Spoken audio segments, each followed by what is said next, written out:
NextGen Nation, for the final time of this year's Next Generation of Government Training Summit. I can't believe it is almost coming to a close, but it is not over yet. And I like to think we've saved the best for last. So here to close out our closing keynotes, we're going to have a wonderful experience. By way of introductions, if you are just joining us for the first time, my name is Emily Jarvis and I lead our NextGen efforts here at GovLoop, and I do our other events as well. So thank you all so much for joining me. And if you've been along for the ride for all day today, you probably know the next part of my talk by heart, but we're going to go over a few housekeeping items in case someone new has joined us. So first things first, if you're on Twitter or X, please share what you are learning alongside us using the hashtag NextGenGov to share your takeaways. I want to hear from you, so make sure you're putting them in early and often. We also have some great resources available for you to download on the right-hand side of your console. That includes the CPE feedback form, so make sure you are taking a peek at that if you are looking for that accreditation. If you do need access to the closed captioning feature, just look for the icon on the bottom right-hand side of the media player. That's where my face is showing up right now, and that's where you can find that added accessibility. Of course, we hope you don't have any technical difficulties, but if you do, send us a message to that Q&A tab and my colleague Maddie will get your questions answered. And here is the secret sauce, friends, because it's in the same portal where you can ask our experts questions. And this session is geared towards that. So make sure you are putting your questions in early and often, because that's what we're here for. You can also, of course, engage with your fellow attendees by utilizing that group chat button. Don't be shy. We want to know your thoughts and feelings as you're going along with today's session. If you have missed any tidbits so far, well, don't worry. We're going to send you a link to the entire NextGen on demand. You're going to get that in your inboxes tomorrow, where you can watch the sessions or download the resources again.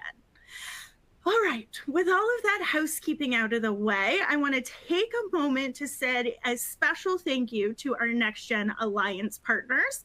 They are as follows: American University School of Public Affairs, Blue Cross Blue Shield, WAPA, Government White Papers, and Code for America. Without their support, NextGen simply wouldn't be able to happen. So thank you so much to them for helping us put this on. And I mentioned it earlier, we are giving out 1 CPE credit for this session in particular. Here's how you're going to get that credit. You're going to take all of the poll questions. You're going to stick around for the entire session. You're not going to want to miss out on the content anyways. And you're going to take that post-event evaluation. You do those 3 things, and we will be emailing you a copy of your CPE certificate, which brings us to our first poll of this closing extravaganza.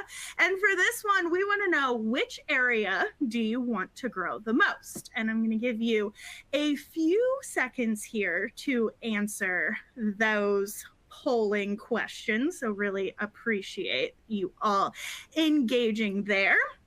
And while you do, I want to introduce our closing keynote topic. We're going to be talking about being curious for exercises for self-improvement.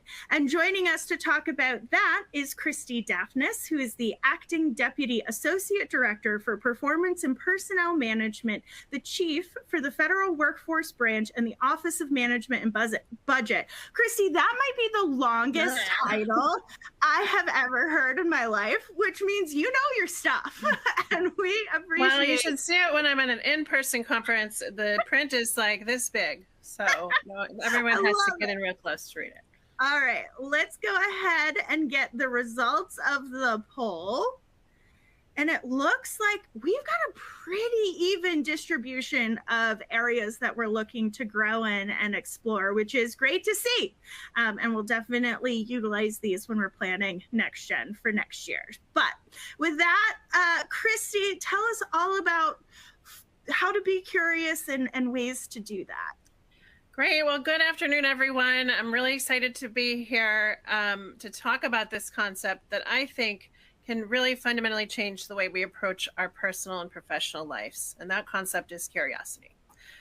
Recently, I was actually invited by the National Federal Executive Board Program Office to share insights for a LinkedIn profile.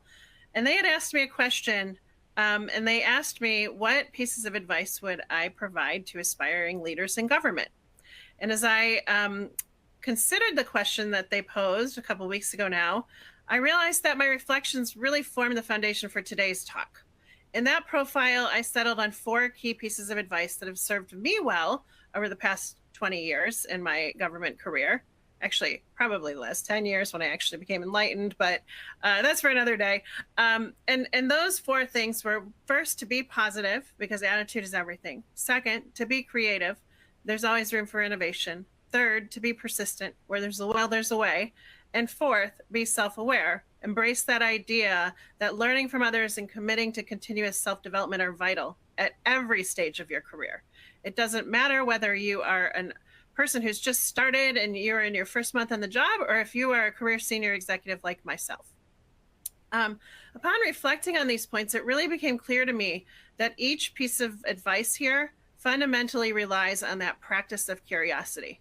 Without actively exercising curiosity, it's really hard to adopt a positive mindset, to think creatively, to maintain persistence, and to develop that self-awareness, because curiosity is the baseline that really enables us to embrace these essential qualities. So, what do I mean when I say curiosity? Well, it's the desire to learn, to explore, to ask questions, and to seek out new experiences. It's the drive to understand the world around us, to really dig deeper, and to find out the why. It's not just a trait that we're born with, but it's a skill, actually, that we can cultivate and harness throughout our lives. I'll share just a little brief anecdote about Thomas Edison. He is, of course, one of the most prolific inventors in history, and he was ultimately driven by curiosity. His quest to understand the world led to groundbreaking inventions, including the light bulb. And he famously said, "I have not failed. I've just found 10,000 ways that won't work." This mindset, which is really rooted in curiosity, allowed him to see these failures not as a dead end, but as a stepping stone, and to really enable his success. And personally, as a person who's failed many times, this story helps to keep me going. It's just one of the 10,000 ways not to do things. So what does that story teach us? It teaches us that curiosity can lead to innovation, and it can lead to resilience.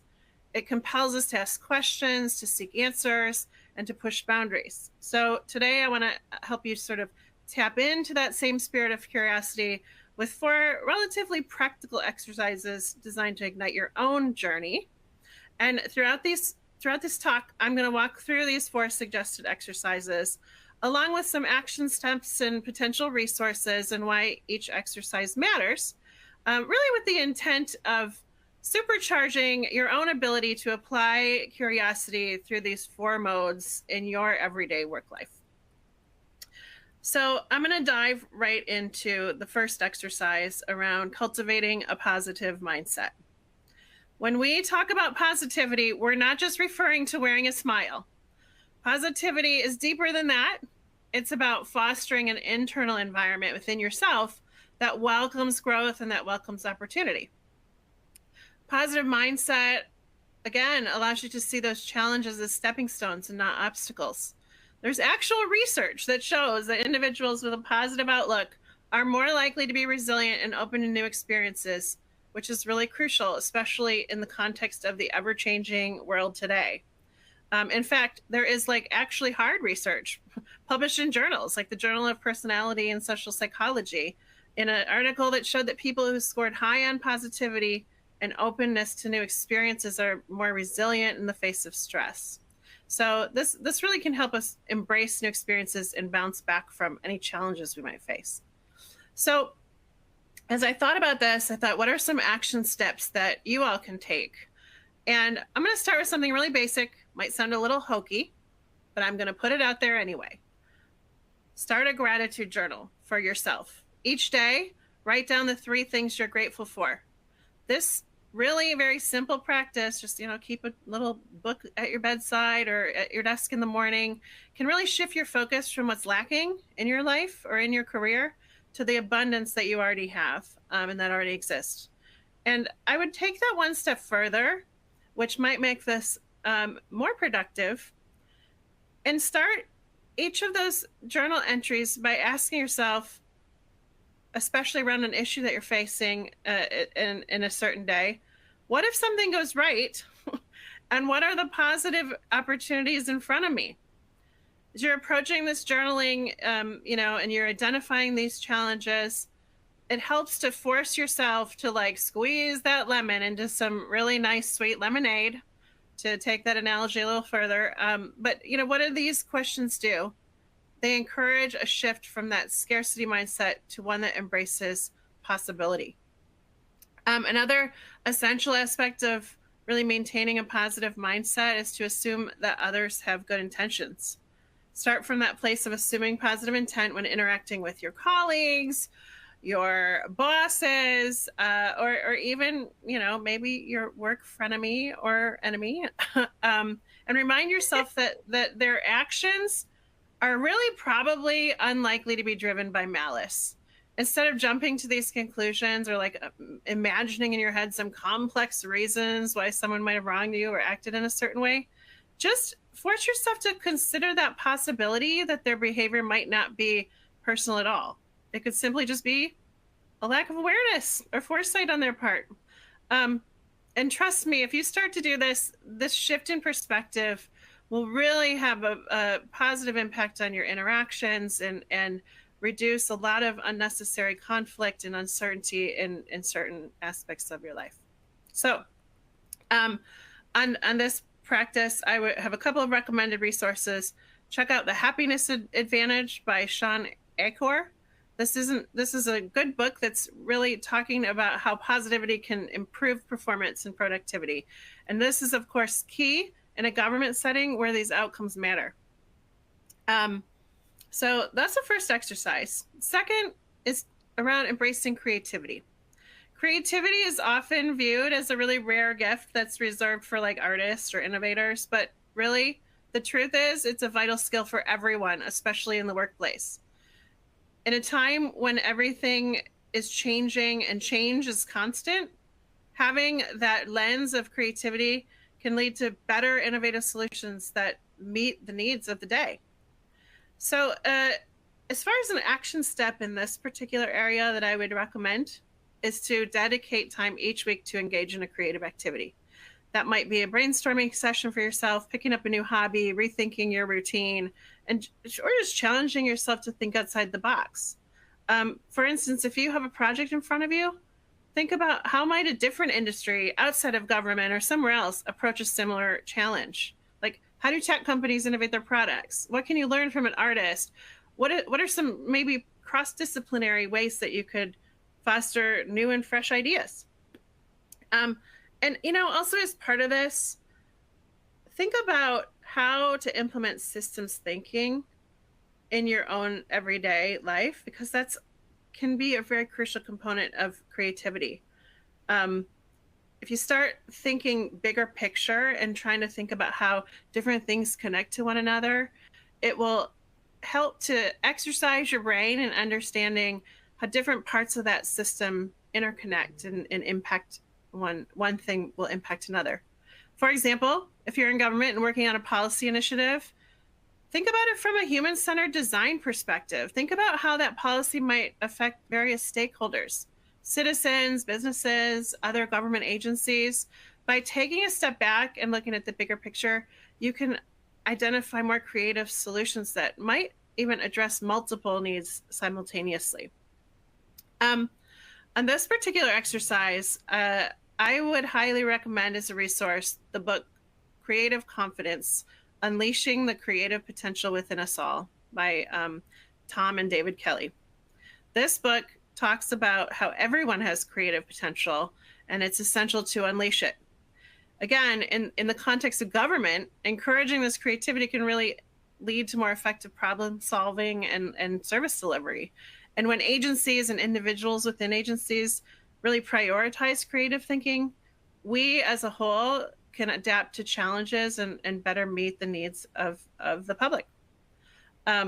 So creativity really opens that door to curiosity. When you allow yourself to explore and innovate, you naturally begin to ask questions and to seek out that knowledge. So with that, I'll jump into the third exercise, which is to practice persistence. And really thinking about a revised concept of persistence. Of course, there's the adage, where there's a will, there's a way. But persistence also means recognizing that while there are often elements outside of your control, you can doggedly seek those aspects of the things that you can influence. So remember to think through, like, which parts of this problem can I control and which parts of this problem can I not control? And persistence is really about keeping your eyes on that prize and staying committed to your goals, even if that path becomes a bit rocky. So as an action step for this particular exercise, I would encourage you to think about a goal that you've been wanting to achieve, but maybe you haven't yet tackled. There's, of course, the traditional advice of just breaking it down into smaller, manageable steps and committing to taking action daily, taking note of your small wins and how they contribute to your overall objectives, which can really help boost your motivation and reinforce the idea that each step matters. But I would also encourage you to remember that many projects, especially in government, have a really long arc. We are facing extremely challenging issues and problems that we are expected to solve as government employees or people who are engaging and interacting with the government in a support function. These problems, actually solving them, requires a sustained effort over time. Don't forget that. I'd encourage everyone to reflect on the big picture. Every 6 months, every year, sit down and don't just think about what have you achieved and what are those metrics and, like, you know, the little widgets that you moved or the things that you did, but also think about that change management and how you've influenced the culture and the context that might lead to greater success in the longer term. And on this point of persistence, be very vulnerable in understanding that there's really no such thing as failure. Instead, every failure, it might sound a little corny, but every failure is an opportunity to learn and to grow. And each experience will add to your journey and shape you into a much more resilient leader. I would also remind you to keep in mind the question, if not me, then who? It serves as a powerful motivator to give you the confidence to keep at it and to just go for it, reinforcing that, you know, your unique perspective and efforts can drive meaningful change. On this particular exercise, I would recommend the book Grit, The Power of Passion and Perseverance by Angela Duckworth, which is a book that explores how persistence and passion lead to success, and a reminder that while policies and projects may take time to yield results, staying committed can create lasting change. And then last but not least, I want to just briefly talk about enhancing your self-awareness. In our really fast-paced world, it's easy to lose sight of ourselves and our own motivations. But self-awareness is really crucial for that continuous development and self-improvement at every stage of your career. Tasha Eurich notes in her book called Insights that self-awareness is the foundation of personal growth. And this insight emphasizes that knowing ourselves deeply is essential for making really informed decisions and having real, genuine connections with others. It's about not only recognizing and acknowledging our weaknesses and blind spots, but also recognizing our strengths. As an action step in this arena, I would encourage each of you to seek feedback from your colleagues and mentors, but to also consider engaging with a coach. While mentorship does provide guidance based on that experience and the relationship building, coaching is a little different in that it has a purpose of fostering self-awareness through some structured techniques, such as like assessments and goal-setting frameworks. And having a coach can really help you explore your motivations and your behavioral patterns better enabling you to identify areas for improvement that might not be immediately apparent when you're just kind of in your own head. So definitely think about that and think about whether there are ways to seek out someone who can both mentor you, champion you, and coach you. Those are likely very different people. As a recommended resource, I already mentioned this, but there's Tasha Yurick's book called Insights. She also has a TED Talk, which wouldn't involve you needing to read. So I recommend that you look that up. It's What Successful People Know About Self-Awareness. It's talking about self-awareness in both the personal and professional context. And this self-awareness really can nurture curiosity. As you gain insights into your strengths and weaknesses, you'll be better equipped to ask questions that will lead to that growth. And then by embracing both your capabilities and your own areas for improvement, you can be more nuanced about how you're serving your team and how you're serving your organization more effectively. And that self-awareness it's not a destination. It's really like a journey. We're going to learn more about ourselves over time and with that self-reflection. And as we go through that process, the more curious we become about the world around us. And this is not a tool related to any one of those, or an exercise related to any one of those 4 areas. Mm-hmm. But as we sort of approach the conclusion of this talk, I would like to reflect a little bit on how curiosity can be amplified through networking and interpersonal connections. Building relationships is a vital part of being curious as well, because curiosity involves thinking beyond yourself and beyond your own world. When you're engaging with others, you're gaining new perspectives and insights that can really enhance your understanding and help to inspire your growth. There's a book by Keith Ferrazzi. I promise I'm not trying to make you read like 5 different books, but I just thought I would mention these because you might find them to be helpful. He has a book called Never Eat Alone, and it reminds us that the people you surround yourself with are your greatest asset. It's really focusing on building a strong network and which is fundamentally connected to curiosity, because each conversation presents that opportunity to explore new perspectives, to learn from others, to share ideas. And, you know, it's driven by that genuine desire to understand the people around us. And in this book, he emphasizes that these authentic relationships are really rooted in generosity and support of one another. And by helping others and expressing curiosity about their experiences, you cultivate this culture of reciprocity that enriches your own self and your network. And you know, you think about it in terms of networking with both authenticity and with vulnerability. It's not about like, what can I get from you? But it's about like, how can we have deeper connections and more meaningful interactions and nurture that vibrant network that will enhance our ability to navigate any challenges that we might face and to help fuel that professional development and personal growth.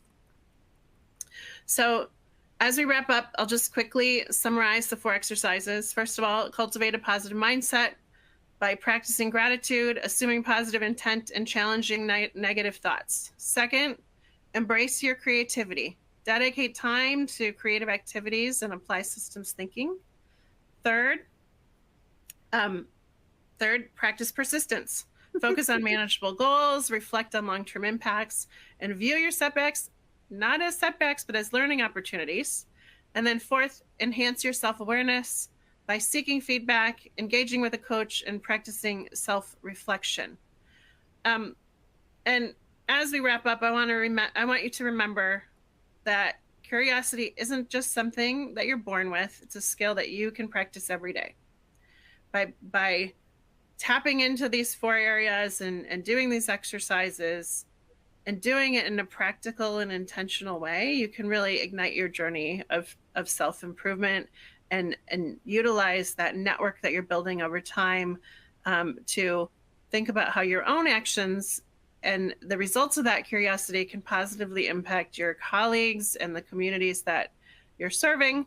So thank you all for allowing me to be here and to share my ideas and for your own openness to explore new ideas. So let's carry that spirit of curiosity with us as we step forward and let curiosity be our guide.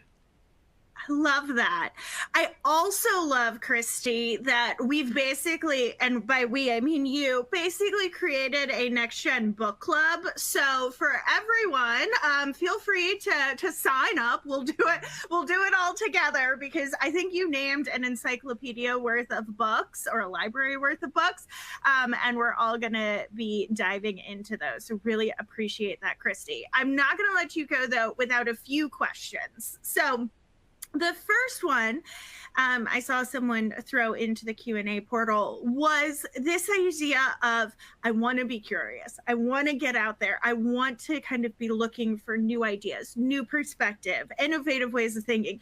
But I'm tired. I got a lot already I'm doing.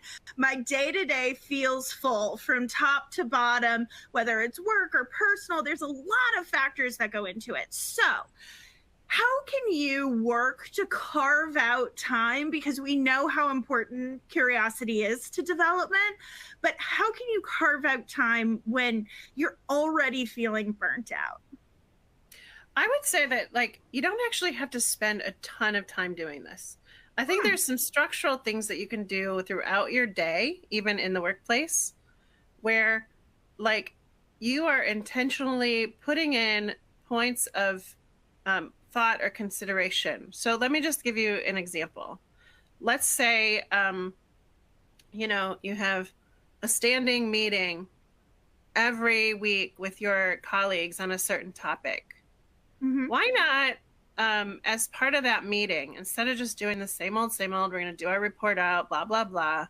Why not take one meeting a month and spend 15 minutes on just intentionally saying, how can we be curious about this problem? I mean, assuming that there's some sort of objective or goal or problem that you need to solve as a team, how can you do that in a way that really calls out for new ideas and builds that curiosity right into the cadence of the meeting? Or and maybe it's it's asking those intentional questions. Yeah. So that's not on a personal level, that's more of a team example, but sometimes just little subtle shifts in the way you're thinking about something, or allowing yourself the moment to say, okay, let me just question what I'm doing here.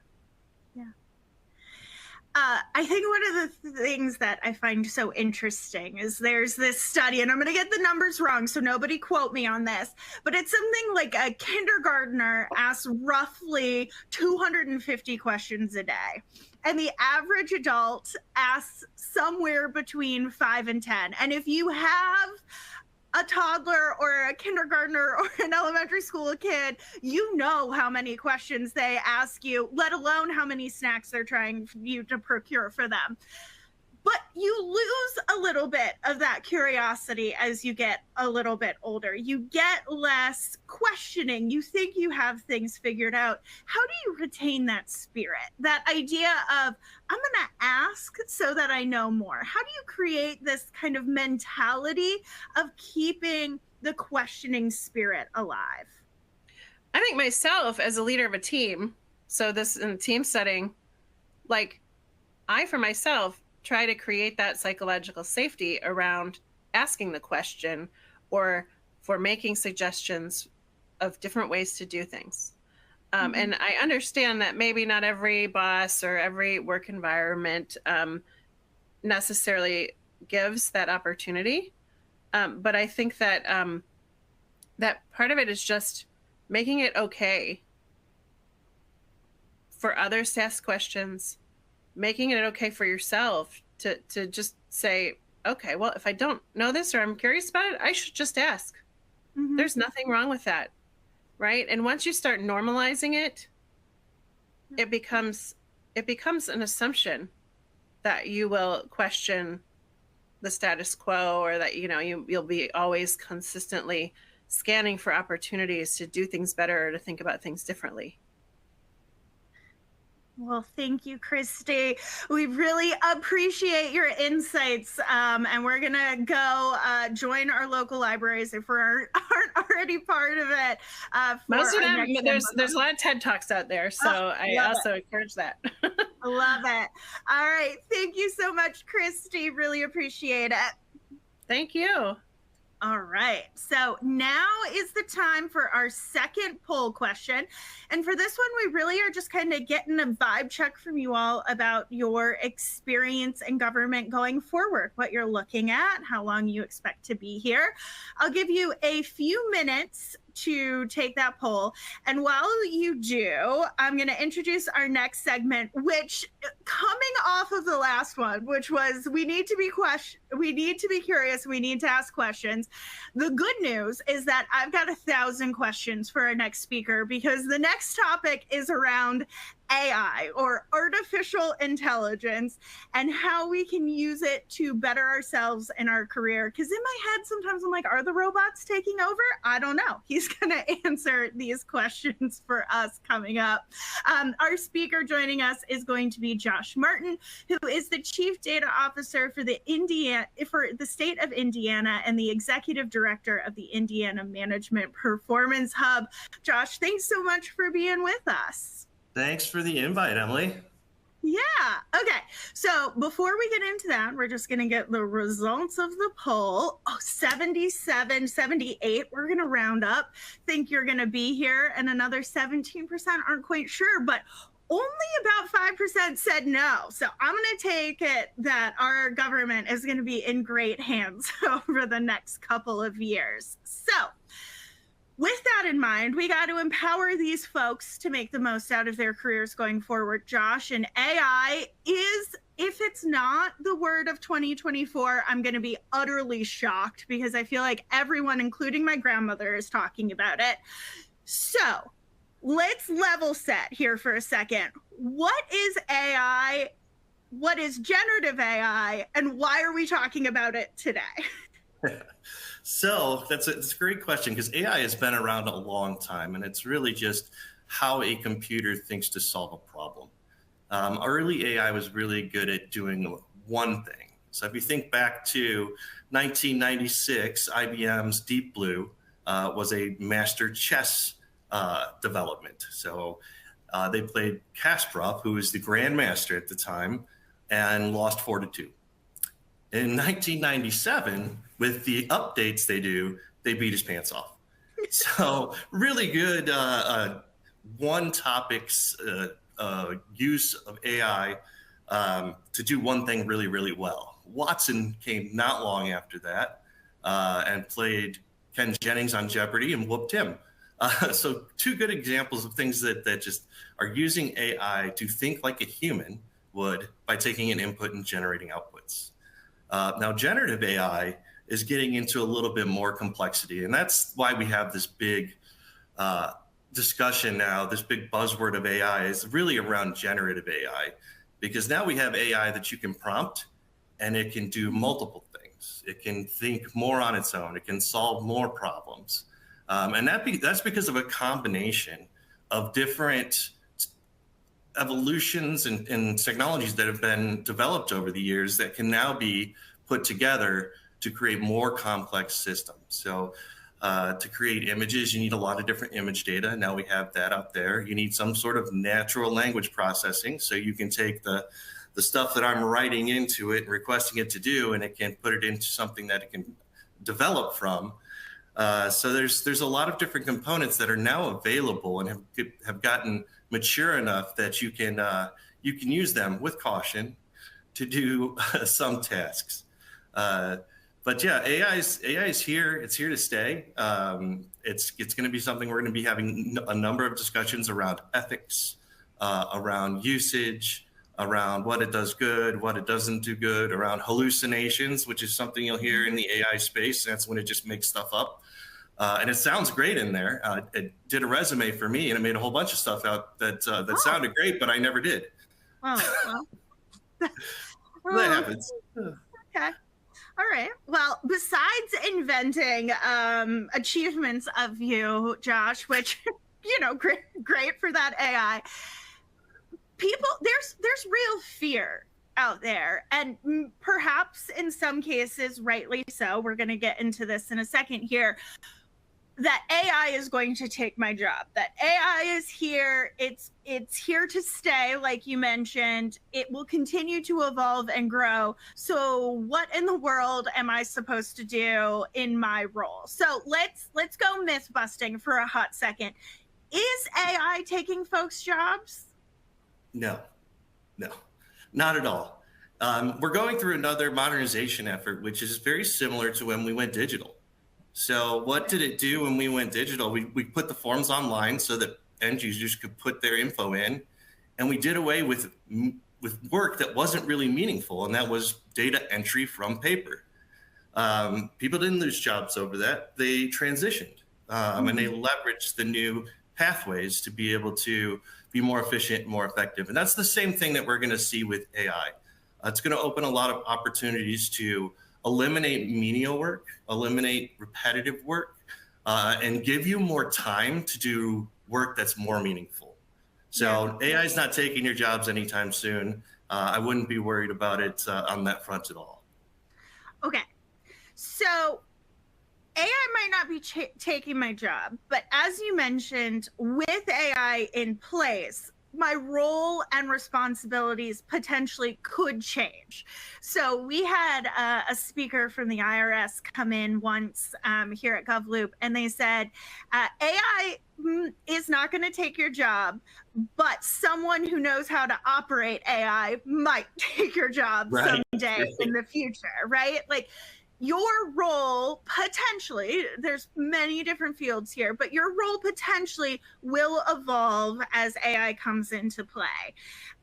So how can we get the training, the learning, the development we need so that these technologies don't feel as scary, but we can actually harness them for our career path going forward? Well, I have a little present for everybody. I'll drop in the chat at the end. But really, I learn best being hands-on, and there's so many platforms that are free and openly available out there for you to go and get your feet wet. AI Studio from Google is really great. If you're doing a lot of stuff with Google Drive personally, it integrates straight with your Drive. Party Rock, which is an AWS option that's out there, it's a generative application creator. So you put what type of application you want in, and it will generate an application to do that task. So, and that's on their Bedrock, which is their AI platform. Meta AI also is out there. So there's a lot of places where you can go and explore. And if you're really concerned about security, there's a startup that just came out of stealth not long ago called Kindo, Kindo. And at their site, kindo.ai, they have a secure platform that you can use for free. They have a free version that does automatic data loss protection as you're using any of these generative AI models. And it has multiple models that you can use. So if you have an SSN that you dropped in there from a document or a credit card or your IP address, it masks all of that. It redacts all of that. So if you're a little concerned about what AI is doing on that front, or you're just a little hesitant, Kindo AI is a great place to start. Plus Coursera and all the other, subjects that are out there are generating classes that can be really good. You can go into to GitHub, and there's some great examples of how to learn in GitHub. Yeah. There's a ton of different options that are out there. So Google's AI Studio is one that I use the most personally in my personal life because I have a lot of personal doc store in my Google Drive. So it's seamless for me. Kindo's been a lot of fun to explore because I think that's something that can lower the barrier to entry for government because it already has security built in and it has great auditing functionality. Party Rock is just a blast to play with. Party Rock like US. So my little present will be to everyone who's in Party Rock here at the end of all this. And Meta AI, actually, I'm in Las Vegas right now, and there's a giant screen across from where I'm sitting now. And one of the ads on it is a Meta AI Rayburn ad. And it's for these smart glasses that you can walk around and you're looking at something and you can ask it, who designed this building? So yeah, that's right across the street. So if you want to get some Ray-Bans with AI built in, there you go. So, I feel like what Vegas doesn't need is a bunch of people in alternative realities. I feel like there's so many folks already experiencing alternative realities in Vegas. yeah, exactly. All right. Here's the deal, Josh. We have a bunch of questions from our audience coming in because, well, we all have questions about AI, and Kristy told us to be curious, and our audience delivered. So we're going to do these next questions in rapid fire format. So here's the first one. It says, how can I combat the fear of AI in my staff? We are librarians and have this skepticism around a computer creating our stories or art, A-R-T. I, however, see it as a useful tool to create programs and streamline our development of new ideas. How do you get over that fear and skepticism? I think a lot of it is just getting them hands-on too, and showing them, how can you use this to improve efficiency in your life? Because there's a lot of opportunities that way. So once they get a little more hands-on with it, they get curious too. I think that focusing on a creative activity is really important, and one of those could be playing around with AI for a while. Because in a lot of these open source things, you just want to be careful what information you put in there. You don't want to be dropping sensitive information or information from your agency or anything like that in there, or any code that could be sensitive. But you can go out and play around with these things and really start to learn what they're capable of doing and where you can use it as an accelerator in your job, your day-to-day job. Writing, there's a lot of articles now that are getting written by AI, but they still need proofread. There still has to be a human at the helm or a human in the loop, because it's not good enough to check its own work. I need an editor in my life, so maybe AI can help me in that regard. Okay. But keeping a human in the loop is always incredibly important. All right, this is a big question, Josh. So prepare yourself. It says, what is the roadmap for AI and government the next 3 years and the next 10 years in its capabilities and use cases? So if you could chart the future for us, exactly. I'm not going to ask you to do that much, because that's a big undertaking. But what do you see as kind of some of the trends that will continue to evolve in 2025 and the years kind of coming off that? Yeah, I think there's tons of opportunity when you think about the future and what it can behold. I think right now there's a roadblock that we're going to need to figure out how we get through, and that's around security and ethics. So there's a lot of work and discussions that are happening around that area, and really moving forward with bringing more AI in, more custom and generative AI into the government space. We got to get a lot of answers. So I think we're going to continue to see, different use cases popping up from organizations that can really be constituent focused. In Indiana, we have one at our Department of Workforce Development for the unemployed that are applying for unemployed insurance, and it's called Pivot. It's trained on data that we have. That's a longitudinal data system, and people can go in and the information they're putting in to get their unemployment insurance is the same information that's used in this AI application. It's an opt-in model, so it pops up a screen that lets them know this is AI, gives them a disclaimer and everything, but then they can use that to get recommendations that is based on similarly situated people for their next job, to skill them up or to give them a roadmap. So that's an exciting development that's happening, and we're getting some feedback models put in there. So if it says, hey, in your area there's a huge need for phlebotomists, and you don't like needles and blood, you can say, yeah, not my game, so send that back. But yeah, I think we're going to see a lot of that. I think.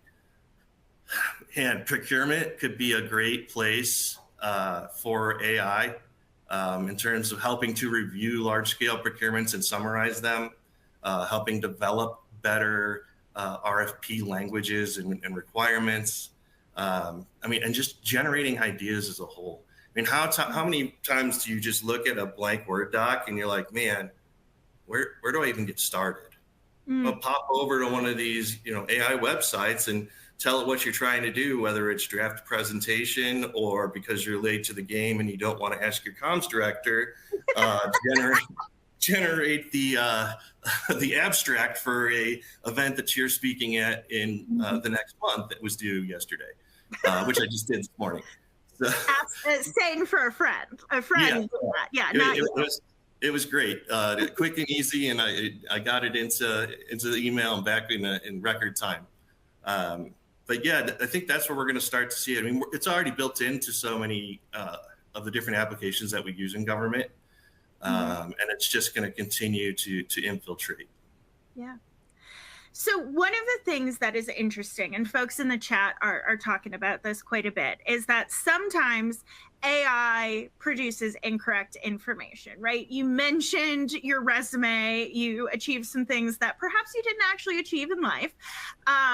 And that, there are things like hallucinations that can happen. So good data is really the foundation here. If you don't have the good information for the AI to work off of, it's going to provide bad information. And that goes to be true whether you need to take into account kind of ethical parts of the puzzle as well. Do you have all of the correct demographic information? Is there racial bias? Is there education bias? Are there all of these things in it? So the data piece, to be honest, at least to me, I should only speak for me, but to have a clean, pristine database in which this information can populate from seems like a really big undertaking and first step. So what advice do you have for folks who are looking at this for career development? Maybe I'm going through my own personal files or things like that. I'm not asking you to resort an agency. But how do I make sure that the information that I'm going to apply an AI onto is accurate and useful? Yeah, and that's a great question, because if your AI is sitting on some not quality information, it's a garbage in, garbage out situation. Yeah. So you should start now on your data governance journey. But there's going to be a lot of complications that are out there. So understanding, your data and where it's at, and we have to think, and we have to be, somewhat patient, because most of us are dealing with legacy systems, and we weren't around when they were developed or put in. They were put into a transaction, and that's what they do. So you're not getting the data that you need out of it to do what you want to do or inquire about that. And that's just a situation of time. When those things were developed, that wasn't a priority. So as that's starting to shift and change, you're seeing more chief data officers popping up in governments that can help drive those developments, drive those standards, drive governance and best practices, help create frameworks for understanding your own capabilities. All of those things are really important, but even more so, understanding what you can't do with your data, or what you have to assume with your data. And you really do have to have a good idea of where it came from and how good it is if you want to do it on your own data. Now, all the stuff that's out there and built on different models already have pretty complete data, pretty robust data. So those models are already generated, they've already been trained. But when you start to bring them inside, you have to know what data is good. And that's why we started with this statewide longitudinal data system. We've been working on it since 2008. It's going to continue on. It brings a lot of different data from a lot of different sources together, and we're pretty intimately into the data sources and the quality and the assumptions and the limitations of it. Yeah. All right, I've got two final questions for you from our community here. And the first is around the certifications process of getting, more education and training. And you named a whole bunch of places where folks can kind of go in and get some of those opportunities.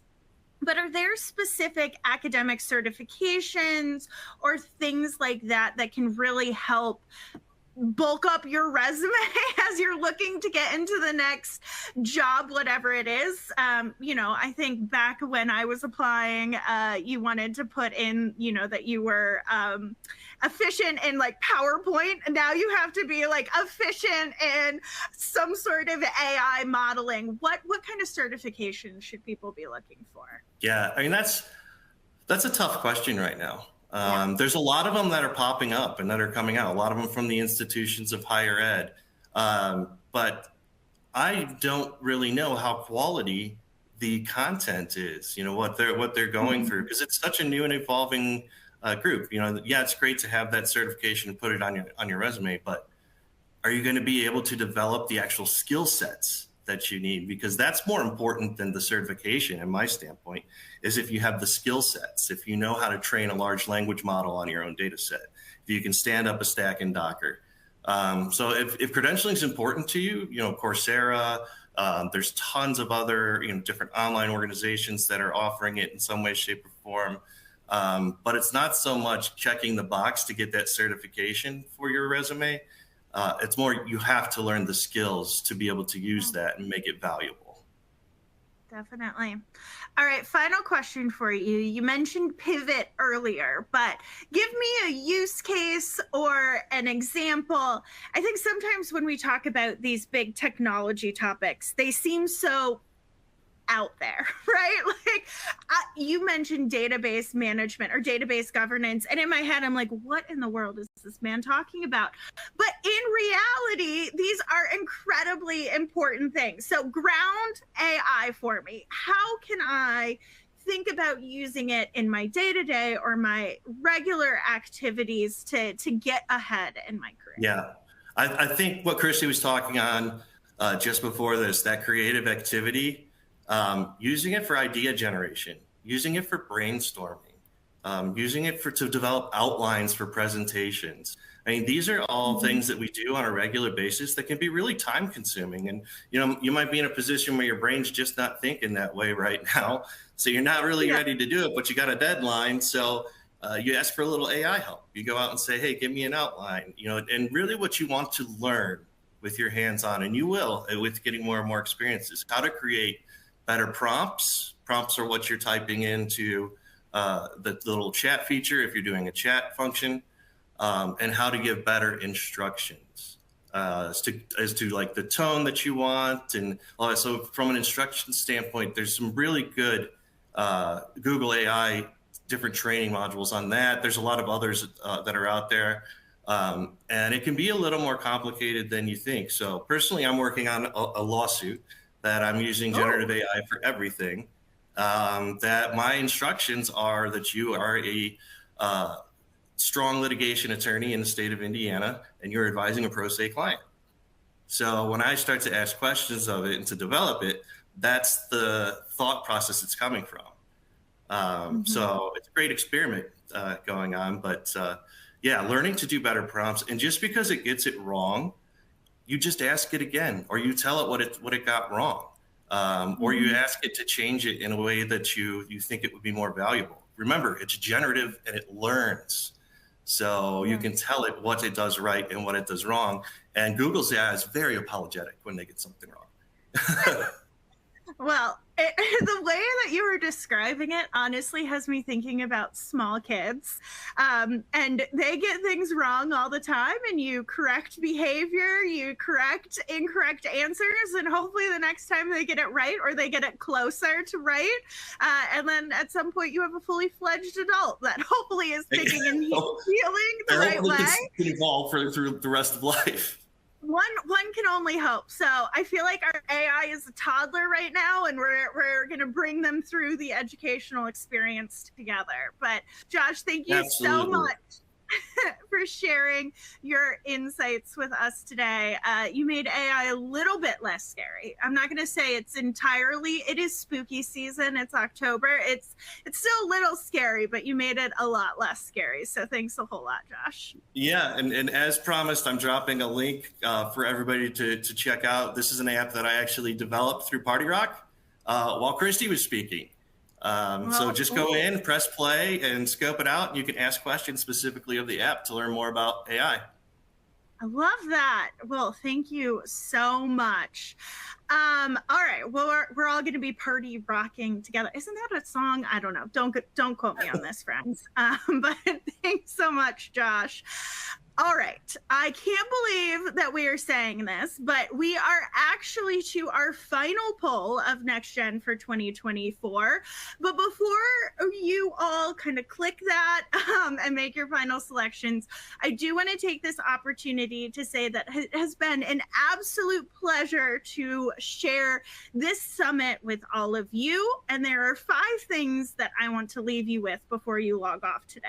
First, I know these are crazy times, and we've got an election and so many things that are piling up on folks right now. There's a ton of uncertainty in the air, but know that you are exactly where you need to be at this moment. Remember to enjoy the space between where you are and where you go, because the journey is so very important.